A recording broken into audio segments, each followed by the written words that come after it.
नवरात्रि एक ऐसा पर्व जो न सिर्फ हमारी संस्कृति का हिस्सा है बल्कि हमारी भीतरी शक्ति को जागृत करने का रास्ता भी है। नवरात्रि का मतलब सिर्फ नौ रातें नहीं बल्कि अपनी ऊर्जा को पहचानने और उसे सशक्त बनाने का एक मौका है। आइए इस वीडियो में समझते हैं नवरात्रि का असली तात्पर्य और महत्व। दोस्तों, नवरात्रि को प्राचीन काल में अहोरात्रि कहा जाता था। यह मां अंबा का त्योहार है जो हमें हमारी अंतरात्मा से जोड़ता है। 9 दिन और 9 रातें यह सिर्फ पूजा का समय नहीं बल्कि खुद को समझने और अपनी शक्ति को बढ़ाने का मौका है। अंबा यह शब्द अम और बा से मिलकर बना हुआ है। कुछ द्रविड़ भाषाओं में अम का अर्थ जल है और बा का मतलब अग्नि। अर्थात अंबा का यहां तात्पर्य हुआ पानी से निकलने वाली आग, यानी बिजली, इलेक्ट्रिसिटी, अर्थात एनर्जी, अर्थात ऊर्जा, अर्थात शक्ति। इसलिए इसे शक्ति की रात भी कहते हैं और यह पर्व विज्ञान और अध्यात्म दोनों में खास है। यह बाहर की लड़ाई या किसी देवी से शक्ति लेने का नहीं बल्कि अपने अंदर की ऊर्जा को जगाने का समय है। नवरात्रि को 3 हिस्सों में बांटा गया है। पहले 3 दिन खुद को जानने के लिए, अगले 3 दिन अपनी शक्ति को इकट्ठा करने के लिए और आखिरी के 3 दिन जीवन के उद्देश्यों को समझने के लिए। वैज्ञानिक भी कहते हैं कि हम अपने दिमाग का बहुत कम हिस्सा ही इस्तेमाल कर पाते हैं, लेकिन हमारा सबकॉन्शियस माइंड उससे कहीं ज्यादा ताकतवर है। नवरात्रि में इसी छुपी ताकत को फिर से पहचानने का मौका है। हर रात एक अलग शक्ति दिखाती है, एक देवी को समर्पित है। इन 9 दिनों में हम पूछते हैं 9 देवियों को, शैलपुत्री से लेकर सिद्धदात्री तक। लेकिन रुकिए, ये किसी दूसरी दुनिया की देवियां नहीं है बल्कि हमारे अपने शरीर के 9 रूप हैं जो हमारे शरीर के 7 चक्रों को एक्टिवेट करती है।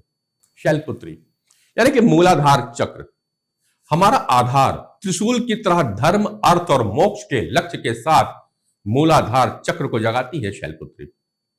ब्रह्मचारिणी, स्वाधिष्ठान चक्र, संतुलन, कमंडल और माला के साथ पिछले कर्मों और नए कर्मों को संभालते हुए स्वाधिष्ठान चक्र की शक्ति जागृत हो जाती है। यह संतुलन का प्रतीक है। चंद्रघंटा, मणिपुर चक्र, पवित्रता, नाभि में स्थित यह चक्र की ऊर्जा है।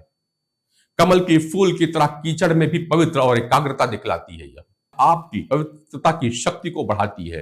कुष्मुंडा, अनाहत चक्र है, जीवन शक्ति। हृदय चक्र में स्थित यह शक्ति अपने हथियारों अमृत कलश के साथ एक लक्ष्य की ओर बढ़ने का संकेत देती है जो सबको साथ लेकर के चलती है। स्कंद माता यानी कि विशुद्धि चक्र, यह चेतना के विस्तार का प्रतीक है। कंठ पे उपस्थित यह शक्ति जो एक खिले कमल की तरह चेतना की ओर फैलती जाती है और आपकी आंतरिक चेतना को बढ़ाती है। कात्यायनी, आज्ञा चक्र, अंतर्ज्ञान की ताकत है यह जो तलवार की धार की तरह हमें परम चेतना की ओर ले जाती है। कालरात्रि सहस्त्रार चक्र का आधार है, बंधनों से मुक्ति है जो बंधनों को काटकर हमें समय से पार ले जाती है।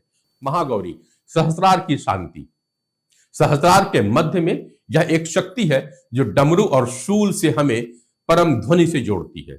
और सिद्धिदात्री, पूर्णता और मोक्ष की शक्ति, सहस्त्रार की सबसे ऊंची शक्ति है यह हमें पूर्णता की ओर ले जाती है। दोस्तों, हर देवी हमें कुछ ना कुछ सिखा रही है, हमारे भीतर की शक्ति को बाहर ला रही है। इन सिद्धियों के साथ हम मोक्ष की ओर जाते हैं, अर्थात परम ज्ञान की ओर जाते हैं। तो दोस्तों, इस नवरात्रि सिर्फ पूजन मत करिए बल्कि अपने भीतरी शक्ति को पहचानिए। असली ताकत बाहर नहीं, हमारे भीतर है। मां अंबा के इन 9 रूपों के साथ अपनी ऊर्जा को जागृत करें और अपने जीवन को नई दिशा दें। आपको यह वीडियो कैसा लगा नीचे कमेंट में बताइएगा, लाइक करिएगा, सब्सक्राइब भी करिएगा। जय माता दी।